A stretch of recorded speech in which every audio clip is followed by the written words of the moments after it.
Hey everybody, and welcome to the Double Stuff Podcast, where we're double the hosts, double the topics, and double the fun. I'm Dan. I'm Charity. I'm Sarah. I'm Alan. And this podcast has been approved for all audiences. Oh, very nice. Because we are talking movies today. Yeah, we are. Let's all go to the movies. So just like a... Let's go. All the movies. Everybody got Let's your all go popcorn to the already? movies. That's true. Actually, it's And more or your less overpriced about the drink? lobby. Yeah. That's true. Oh yeah, the lobby Is to the get lobby, ourselves but a treat. Yeah.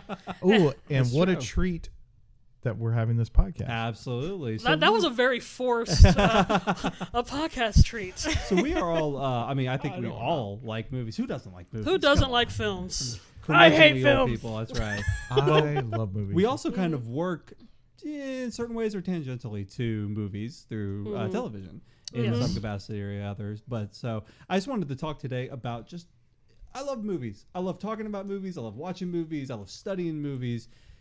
What kind of movies does everybody like? I mean, let's start off first and foremost, because that's a really big question. That with is. Yeah. modern movies.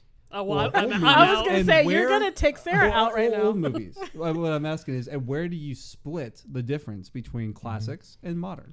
Okay. Oh. That is a good question, though, because I'm curious about that. It's the 70s. It's with Spielberg, Lucas, That's where you and go? Coppola. That's the split. Yeah. Yeah. Yeah. Okay.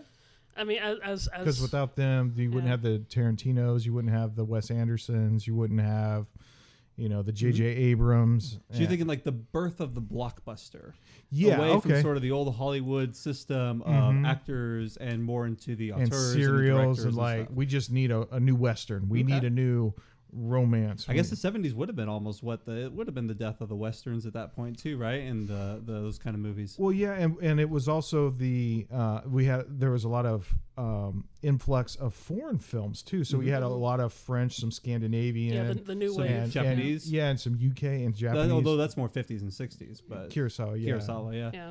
But- I mean, it became But more their internationally influence known. started- yeah. Actually, it became more internationally known after World War II. That's true. Yeah. That's true. Yeah. We have GIs all over Yeah. the world coming back and Okay, returning. so with the new culture. 70s is our split between I the thi- classic for me it and, is. and modern movies. I think that's pretty solid. What do you guys? I think that's fair. Yeah, I think that's yeah. I think that's fair. I mean, as decades go by, it's going to be like, oh man, the '90s had Well, some I mean, of the you've best already stuff. seen, like, when people Yeah. show classic movies on TV, they're showing a lot more 80s movies. They've done that in the past few years. And so now 80s are also considered classics. So, I mean, some people would say it's 80s and back. But like you said, as time progresses, we're going to be like, remember 2015? Well, I Yeah. think for me, like the high water points, like in the 70s, you had mobile technologies. You could take the cameras out of the studios, True. Yes. into the streets and into apartments and into hotels and things like Because that. I think Rocky was the first movie or the first film to use a Steadicam, Yeah. I believe. Really? So like the scene with him going up the steps, Going up the Right. stairs. you know, you they actually didn't get the jumping. Oh, yeah, okay, the harness and stuff. So interesting. I believe that was the first movie to use what we yeah, consider a and you got Steadicam. jibs and arms and things like that. Interesting. And then the next high water point would be more like mobile technologies and things like that. Then that's true. Yeah, I mean, I And think you definitely get into the YouTubers and- '90s with your indie films. Not that indie films didn't exist before That's that, but you true. really had an uptick of them Yeah. in the '90s that sort of led this way to a more amateur, but also professional type of film. Yeah, like your Boondock Saints and Or like your Quentin Blair Tarantino's, Witch. like you talked about before, or Yeah, Kevin Smith, yeah, Robert Rodriguez, those kind of things. Exactly. That's fair. I think around that time was when, because back in the day, the only way you could make it big was to go west. Yeah. You could only make it in Hollywood. But within, I mean, that is one of the things I do like about the modern world is that, I think I mentioned this on another podcast, we don't have to be in Hollywood to create great stuff. Right. I mean, it would help. I mean, I would still like to go to Hollywood and do stuff, but I don't have to be there to Right. make something great. Yeah, because technology is now far more accessible. Yeah, it's affordable for the everyday man. I mean, some Yeah. stuff is still expensive, but it's not like Yeah. it's not like out of our reach. Which is Yeah, to why get certain pro places qual. are sort of not going out of business, but that was one reason, like when I chose my major in school, Yeah. there was a lot of people that were doing like studio recording and stuff, which is great. And I'm glad that I did the classes, but I chose to do live sound because even though a person can do their own studio recording, at some point they're going to want to perform live, and so Right. they'll need the live setup and stuff. Mhm. As of now, you know, Right. technology can change, but you know, from what I've been told by different professionals, you know, there are some main studios for like the bigger bands, or if you're Sure. doing like, if you're Paul McCartney, or if you're doing movie soundtracks, you know, that's when you'll need bigger studios. But just for the regular old Joe down the street, it's like, I want to make a album, you don't have to have a studio. Yeah, there's a Sure. lot of bedroom producers. Yeah. Yeah. Well, Okay. I mean, gosh, look at what we're doing. Yeah, Yeah, exactly. right, We're absolutely. Our garage band. perfect Yeah. scenery right here, guys. Exactly. I mean, I know for you guys, you can't see, but we are in like the most lush studio you could ever. Oh, Alan thank hooked you. us up. Oh, He thank did. you guys. Yeah, I wish you could see the velvet robes we're all wearing while Oh, we're yeah. recording this thing. That's right. So in a past episode, you had mentioned Turner Classic Movies, Sarah, that you were. I did, So yes. I'm assuming that in the debate on, let's say, black and white versus color, we have a pretty good idea where you fall. But my question is, why? Yeah. What about it? You know, honestly, color film has been around as long as black and white. It was just something that at the time it was a very expensive process, so people didn't really do it as much. Color film or like color The films, like process. just like the movies? like either like color. I think what was what was it Because like called? George Méliès used to paint his Yeah, so negatives. like you, Right. yeah, some of them they Tinting. actually went to the process of Yeah, actually that's the- hand painting stuff. But I think, and I must admit, It's you know, called the tinting. tinting, it is, fancy. it is.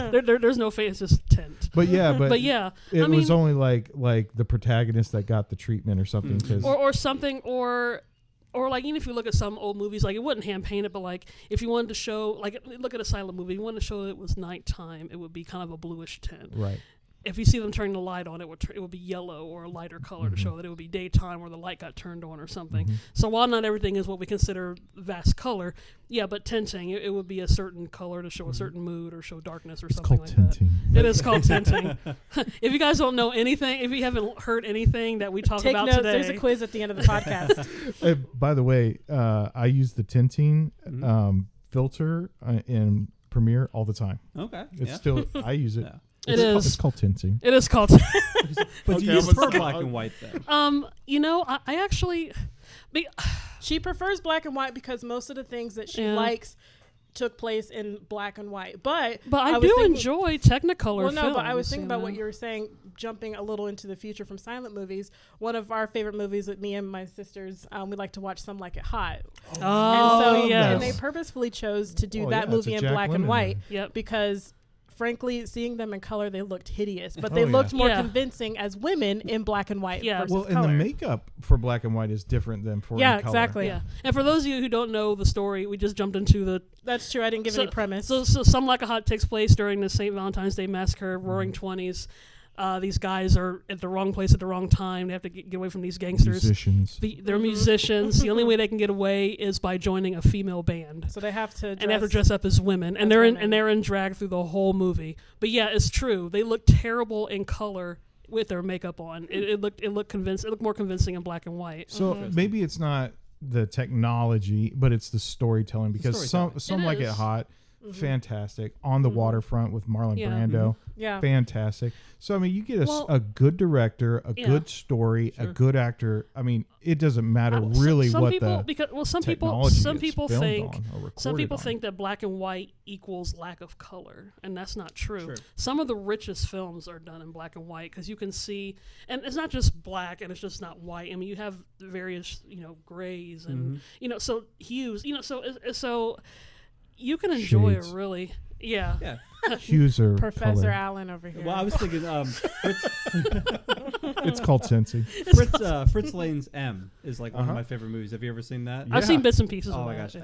it's in black and white, and I think that movie with the contrast of like like the dark shadows and the noir. bright street lights, it works so well in a way Yeah. that wouldn't work in color. Mm-hmm. But in a modern sense, have you ever seen Mad Max Fury Road? Yes. So Mad Max Fury Road had a really interesting edition that was released like a year or so later after the movie came out called Black and Chrome edition, where George Miller went back and he just made the movie all in black and white, which is the way he originally envisioned it. And normally I like to know what the director really wants, but that movie's use of color between like the deserts and the explosions and the cars is so gorgeous that I couldn't even, I Yeah. mean, it would have to be in color for me. Yeah, well- speaking of yeah, go color, like filmmaker that uses color very specifically, very intently. Wes Anderson. Yes. Fantastic filmmaker. Absolutely. Are you guys familiar with Wes Anderson's work? Yeah. Now, I must admit, I haven't seen a lot of his films, but I look at a lot of behind-the-scenes Homework. stuff. I look at a lot of behind-the-scenes stuff that he did, and I like seeing the composition, like what his thought process was. Yes. Yeah. Everything's composed. It's like it's very scientific. Well, like it's how he very. does it all. We had Yeah. talked about in a previous podcast, like Hitchcock, who spent hours storyboarding. So basically, yeah. the movie was made before like the first frame was ever shot. Yeah. And Wes Anderson's very similar to that in Very the sense similar. that he's everything is thought out well before. It's not, hey, let's just show up and see what happens. Exactly. you Yeah, they're know? not using random things. The contrast of colors in a scene block. is, Yeah. is Yeah. probably just as important as any other aspect of that. Well, Absolutely. and a huge example of that, which you can't really see it any other way, is the Wizard of Oz, Yeah. right? Yeah. The whole, we live in Kansas. It's all sepia tone around here. That's right. So we long to go into Oz land, Somewhere beyond the beyond rainbow. the rainbow. But that scene where she's still in that two-tone world and she opens the door and boom, Technicolor. Well, like, it makes it more magical and It believable does. for the whole story. Yeah. I mean, it's added to our disdain of stereotypes because they're like, oh, you guys get tornadoes and Tin Man and scarecrows, but still, just the whole fact of that film. There's very few films that, in terms of use of color, or I guess quote unquote lack of color, going into a very colorful world, back to sepia tone Kansas. I mean, it's, that's a. That would have been something I wish I had saw in the theater back in 1939. Oh, yeah. Because we did. Again, we're referring back to other Our episodes. time travel episode. Time travel. That would have been a great one to see. To see The Wizard of Oz for the first time. To hear people like black and white, and you like, and you just hear people gasping, and they're seeing the color for the Another first good time. one would be the Ten Commandments. Oh, Yes, yeah. to That see- in the theater for the first To time. see that the was Red absolutely- Sea Yeah. split. Yeah. Oh, yeah. my gosh. Yeah. Like stuff like that. Well, going along with color, it sort of goes with it. I usually notice costuming. So Yeah. it's not a movie, but there was a BBC series, Robin Hood. They did that back in 2007, 2009, I think. And if you watch the series, you can see the characters progress through their costuming. And so, sometimes there'll be a female character who will start off as like this naive person. Like her first dress was yellow. By the end of the series, she was wearing black because she had turned into a villain. So like you can interesting. see her clothing change. I wrote a paper in school about Letters to Juliet, total opposite. But in that movie, it was very like organic looking pastel type colors, very like tans and like soft colors. But at the end, right before she breaks up with her boyfriend, she's wearing a black shirt. And that's the only time you really see like a very harsh color on her. Yeah. And it's interesting. I don't know if anyone else had noticed Oh, that, yeah. but I noticed I- different things like that in color and transitioning and how a character develops throughout the show. Yeah. Yeah. So stepping away then from just the look of films, I mean, everybody likes a film with a good story. I think that's definitely something. But I for one, I tend to go to movies even if I'm not maybe as keen on what the movie's about because I like a particular director. Yeah. Is there anything? Is there any like a director, actor, studio, producer, whatever the case is, that you will go watch their movies no matter what?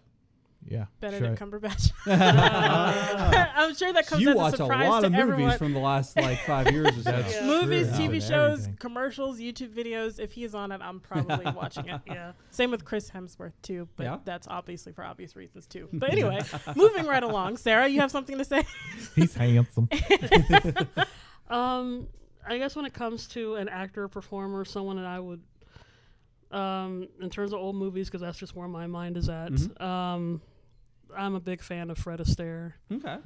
because I also like to tap dance. And in terms of old movies, things that people don't really do as much anymore, a good old fashioned musical. Yeah. I mean, we do musical. I mean, it seemed like La we La just, Land. we- Hello. yeah. I mean, that that was a that is great a movie. nice nod to it, and there's not a lot of. Greatest Showman Greatest was Showman. good. That's Yeah, what Greatest yeah. Showman. I mean- haven't seen it. But So I mean, Oh, we're you should. I mean, we're Oh, so we're yeah. we're starting to kind of bring back the golden age somewhat of musicals. But See, you're but- right. There seems to be a trend. Like there's a It- desert there's Yeah. peaks where and then there's not, and then the- all of a sudden uh-huh. it kind of gets oversaturated. For me, Yeah. I'd mentioned Wes Anderson, but I mean the Coen brothers are up there too. Oh, If there's a Coen brothers movie, I want to go see that. Yeah. Mm-hmm. I mean, I think I know the Big Lebowski word from the roll from the fade in to the fade out. Sure, Yeah. sure. Yeah. I'll go see anything by Quentin Tarantino. I mean, he's Yeah. just the person, one of the people that got me into film. Same thing actually with Peter Jackson. Despite the sort of downtrend in quality for some of the stuff, I'll still go check out his movies because. The problem I have with Quentin Tarantino is that every character is Quentin Tarantino. That's exactly I true. mean, they all talk alike. They all talk at the same speed. And I mean, it's basically. I mean, I will say this about Quentin Tarantino: it is his movies. He's consistent. Absolutely. Yeah, he's very. He literally puts himself in his work. See, that's what I thought too. And then I watched Once Upon a Time in Hollywood. I was big, not as I'm not a big fan on that.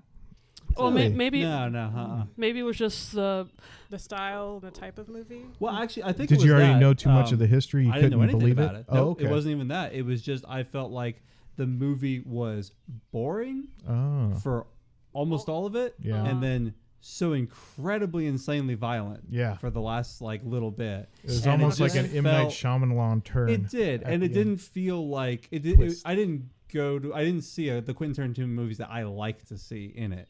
I saw somebody who almost George Lucas did a little bit, where he just had way too much freedom and really needed an editor. And I say that knowing that his editor passed away. But we know that, like from Inglourious Bastards, you know, we know the history of how it's, and then with the twist, I like that was aspect. Quentin Tarantino is like, this is how I wanted to see it happen.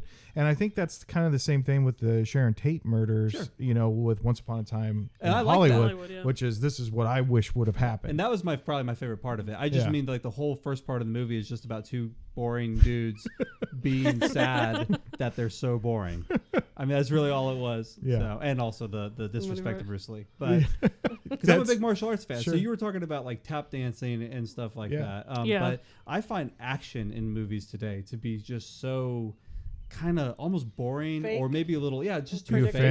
fan of Or- the Ip Man? I am. I love those, and I Yeah. love anything that has like real artists, like real martial artists, and teams that do a lot of choreography, and then they have wide shots, lawn takes, and just let these professionals really do like their craft, basically. Yeah. You sound like my trainer because I do boxing and kickboxing, and then I recently started jujitsu. And one of his big pet peeves is, shout out to LaCane anyway. One of his big pet peeves is when he's looking at a movie, he's like, "Well, that's fake. You wouldn't do that.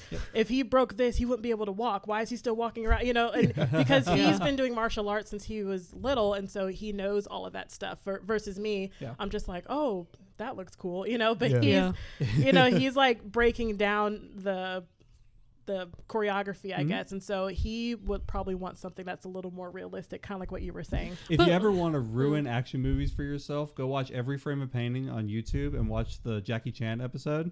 And he talks about how the camera always cuts at the point of impact in like action movies nowadays because they're actors and they use them more And they often, pull but the they can't punch. fight. Yeah, they pull the Yeah, punch. but instead of even like letting them pull the punch, since they don't really know what they're doing and they can't put them in danger, they will punch, and then before the moment of impact, it'll cut to the reaction, and you'll see no impact. Yeah. It's so weird. Yeah. Well, have you gone through the John Wick series? Oh, I love the John Wick Because series. it's so believable, Absolutely. and it's pretty much they hide the cuts really well, or it is the take. But it was created by Keanu Reeves' stuntman. I mean, that's who wrote the movie. That's who directed the first movie. I think all three of them movies actually, but it was his stuntman. I didn't he know worked that. with. Yeah. I didn't know that. So piece. it's a stuntman's movie. Okay. Oh, that's gotta that be makes fun. sense. Because I'm watching it, I'm like, dang, Keanu's really doing this. And that's the other thing too is Keanu Reeves does all of his own stunts in it, and he takes that stuff so seriously. He's like Tom Cruise in that regard. Okay.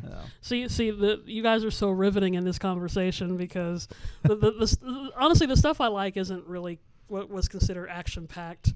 You know, both Charity and my other sister Christy, they enjoy the angst. I like a good murder mystery or a good thriller. We saw Knives Out recently. That's a great That was Knives really Out good. was They're good. doing a second one. Yes. We saw Murder on the Orient Express, Which I was going to Yeah. ask you. Yeah, do you like that? I did like it. The thing about that movie, though, is that his mustache was inconsistent. Like every scene. Poirot mustache is Yeah. inconsistent. No, like he would be talking to the character and his mustache would be a certain shape, and then the I next see. scene his mustache is really bushy, and then the next scene it's like curled down, and the next scene it's curled and his mustache Wow. I is noticed so that. Okay. it's so prominent on his face, and that's what the character is known for. And so every time I kept seeing, I was like, his mustache changed, and now it's changed. It's changed. Like I couldn't focus, but it was a good film though. I did like it. So it's a remake, obviously. I mean, Yeah. it's a remake of a remake. I Mhm. mean, Yeah. Right. these movies were made at least 4 or 5 times. It seems like. Yeah. So we seem to get a lot of remakes and a lot of sequels. So to The close remakes out that sort no of one the asked for. conversation, what do we all think of remakes? You said nobody asked. Remakes for it, or so sequels? let's go with remakes. Let's go Okay. remakes specifically. All right. With the remake, I think it's only cool if you're able to get the older characters that were in it before. Like, I mean, I guess I'm still thinking more TV versus movies, but you know, there's a lot of like, I don't know. The first thing that thought came to mind is like Fuller House, or they redid like not All in the Family, or they did the live All in the Family. They did the Connors, which is supposed to be like Roseanne. But that's more of like a So- soft reboot than a remake, right? Well, You're talking about like it saves the original thing is still in the canon of it. Either but- way, I guess if you're going to remake something, I kind of like a nod to something older. I okay, guess. because Yeah. I think I have a good example. So you know, The Magnificent Seven was a really good remake of Kurosawa's Seven Samurai. Which in itself is a great film. Absolutely. And then they did a remake of The Magnificent Seven, Yep. which was terrible. You didn't like that one? The new one? Yeah, the newest one. No Oh, I liked way. it. No way. No, I I thought it was think good. Oh. yes, Ah, I've okay. Well, maybe Mixed in that sense, I'm feelings. kind of Mixed like, feelings? mixed with- feelings about remakes, and you know, Because you're probably thinking Philadelphia Story and High Society. Is that See, where you're I going? thought Okay. you might not like, say, like Psycho. Gus Van Sant's Psycho, which is the shot-for-shot remake. see, I never saw that, but I did see, what was it called? The Child's Play. No, you obviously don't know me very well because I totally go for movies like that. No, there was a movie me and Charity watched. I forgot. Anthony Hopkins played Alfred Hitchcock, and it was like the movie was about him creating Psycho. Oh. I forgot what it was actually called, I but forgot what it's called too. but that was an interesting thing because it wasn't like he remade Psycho, but it was the movie about him making it, and the people that played the characters were so like the guy that played. Oh goodness, Anthony Perkins, or Yeah. his character looked just like him. Huh. Mannerisms, you know, stuff like that. Not, like I said, that's not really I a guess remake not per exactly a se. remake either. But I think I would enjoy remakes more if they didn't make so many of them. That is interesting. Everything now is a remake or a remake of a remake, and that's all that we have. Well, I think now. they're doing it too soon. Like, I feel like Yeah. for certain movies, there's not enough time. It's like, why are we remaking this? This Yeah. came out like 6, 7, 8 Yeah. years ago. Well, and that's kind of what you were talking about, Sarah, is kind of like a spin on like breaking down that fourth wall. Because the Nightmare on Elm Street series did it with Wes Craven's A New Nightmare or something like that, where Freddy Krueger was real. And I think they did it also with Nosferatu, Okay. where William Dafoe, or I'm sorry, I said the William. original one from 100 years ago still scares the We had to the write a cancer paper on that. people, so. I love remakes. Yeah. I think remakes are. I love seeing people, especially people who were influenced or fans of original movies, Yeah. put their own take on it. I'm not talking about necessarily cash grab remakes. Okay. But have you ever seen the new? I don't know if anybody's watched it, but the new It chapter Oh, 1 and 2. yes. It's chapter 1 specifically. Chapter 2 is good, but chapter Yeah. 1 specifically is just like you go back and you watch the Tim Curry It, Oh, and yeah. Tim Curry's great in it. But Sure. the Yeah. movie is a made-for-TV movie, right? Yeah, and it was limited with the technology. Absolutely. For And the the time, new yeah. one is just so good. They have these real kids and they're just Yeah. fantastic actors. So I love remakes because it allows us to see the movies through other points of view or different eyes, right? Like more like modern eyes a lot of times. But it doesn't take away from the old movie.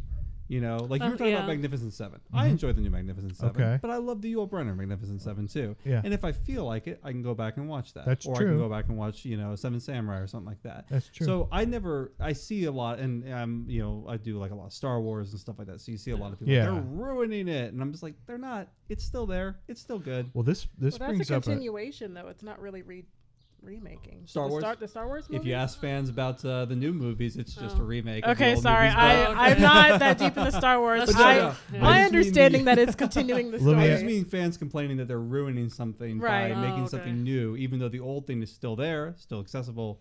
Oh, let me ask you this then, Yes. because you've posed this, and I believe it was on this podcast too. What about the remake of Avatar: The Last Airbender? So yes. So okay.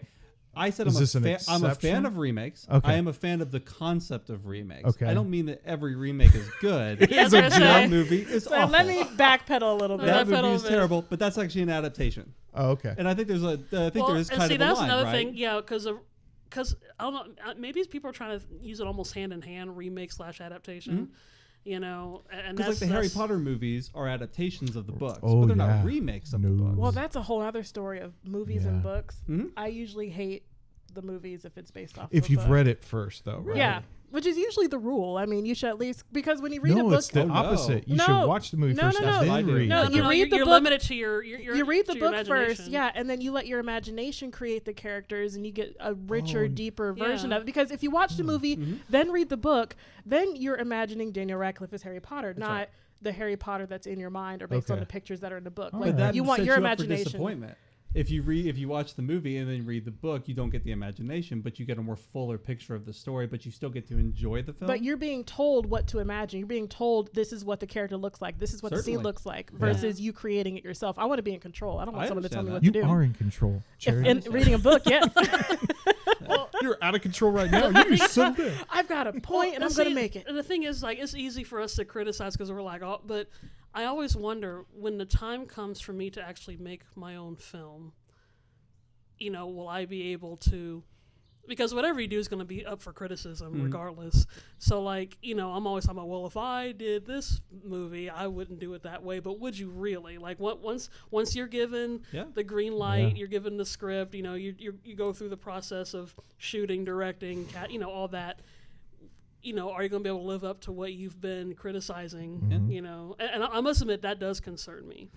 Because as much as I want to do that, I always kind of wonder, can I actually Oh, there's live always it up? compromises. I that say have if to you're be doing made. it based off of a book, though, like I know you have to cut some parts out, but like don't change the ending because you're creating the movie. Like keep the story the same. I think that's where I get annoyed sometimes if I read a book. like The and then- Shining or something. but doesn't that make the movie more unique?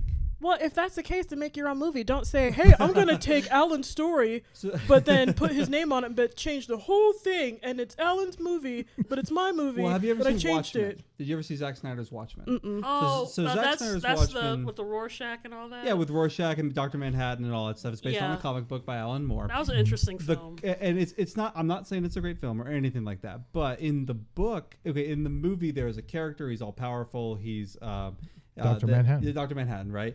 And in the movie, they set him up at the end to take sort of the fall for the tragedy that happens. I'm not trying to spoil too much, but he's basically the fall guy.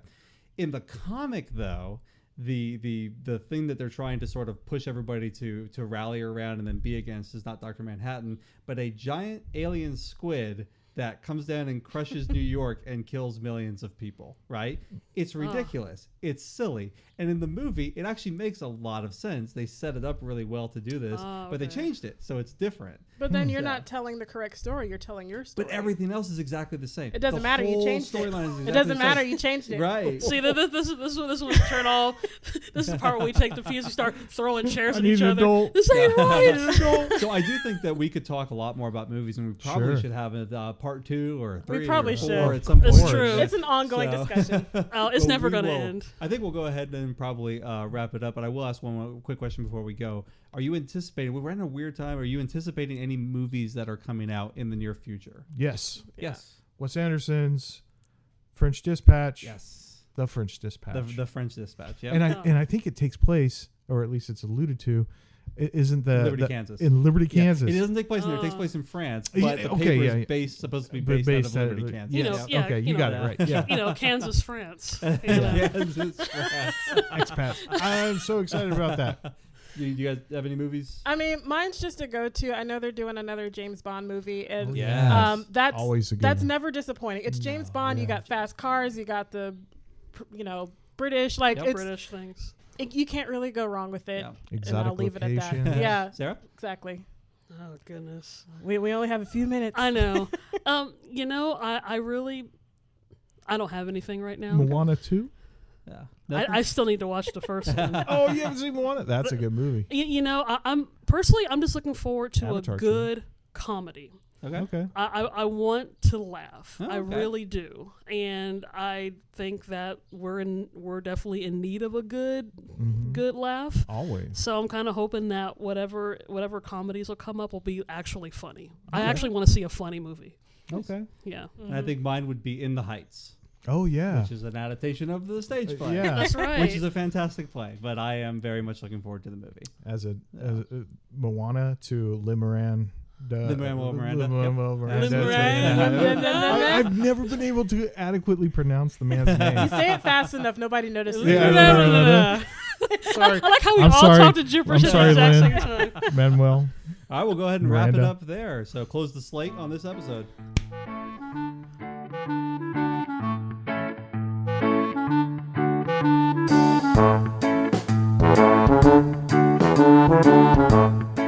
Thanks for listening. You can find other episodes on doublestuffpod.com or your favorite podcast app. You can also join in the fun on social media on Facebook and Instagram at Double Stuff Podcast and on Twitter at DoubleStuffP, as in the letter P.